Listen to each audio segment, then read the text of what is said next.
suis flûtiste. Hein. Je fais mes études au Conservatoire de Liège et puis de Bruxelles. Et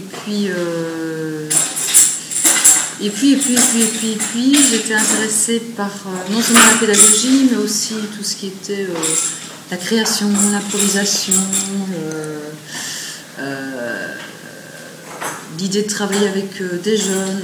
Donc j'ai trouvé en sortant de conservatoire une formation qui aujourd'hui s'appellerait probablement une formation de médiateur culturel, sauf qu'à cette époque-là, ça s'appelait Performance and Communication Skills. C'était tout ce qui avait trait au spectacle et à la communication.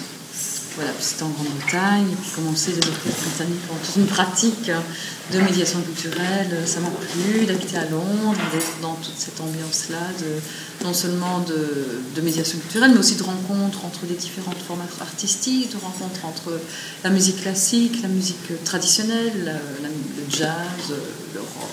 Voilà. Donc voilà, tout ça m'a peu à peu amené à travailler avec un public non initié, non averti, je ne sais pas comment il faut l'appeler, et puis de fil en aiguille avec des formations musicales.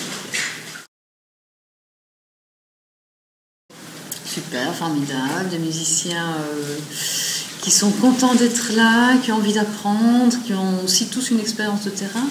Donc ça c'est important parce qu'ils savent tous que c'est difficile et que parfois l'atelier ça ne tient qu'à un film, qu'il y a des soucis de cadre, que voilà. Je pense qu'on a un peu brassé tout ça aujourd'hui. C'était une bonne journée. Mon moment préféré, ils ont créé des petites musiques sur leur prénom avec des partitions graphiques. Donc là, c'était un vrai moment de création par petits groupes. Et je pense que dans ces moments-là, on est soit à la fois un peu comme un enfant, parce que de la création, ben voilà, on se met complètement dedans. Et puis ils avaient aussi évidemment le regard d'un musicien professionnel avec toute l'expertise qu'il y a derrière. Et les partitions étaient pleines de ça. Étaient vraiment remplies à la fois de choses très complexes, mais aussi de la joie de l'expression et de se lâcher, comme on dit, et de pouvoir vraiment à la fois explorer des choses qui étaient parfois très complexes, mais dans un langage qui pourrait presque être un langage enfantin. Donc c'était bien d'être dans ces deux rôles-là à la fois.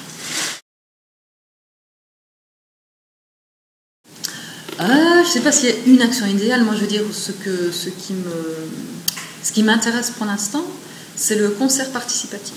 C'est-à-dire qu'il y a un moment avant le concert où on va dans les classes des enfants, on les rencontre, on travaille avec eux sur les œuvres qu'ils vont entendre en concert, et le moment du concert est un moment tout à fait magique où les enfants retrouvent des choses qu'ils connaissent puisqu'ils les ont apprises en classe, peut-être des choses même qu'ils ont créées. Et lors du concert, ils ne sont jamais assis sur leur chaise pour plus de 5 minutes parce qu'ils se lèvent, ils frappent dans les mains, ils chantent, ils participent. Et c'est la joie, c'est la fête et ils en ressortent en disant « la musique classique,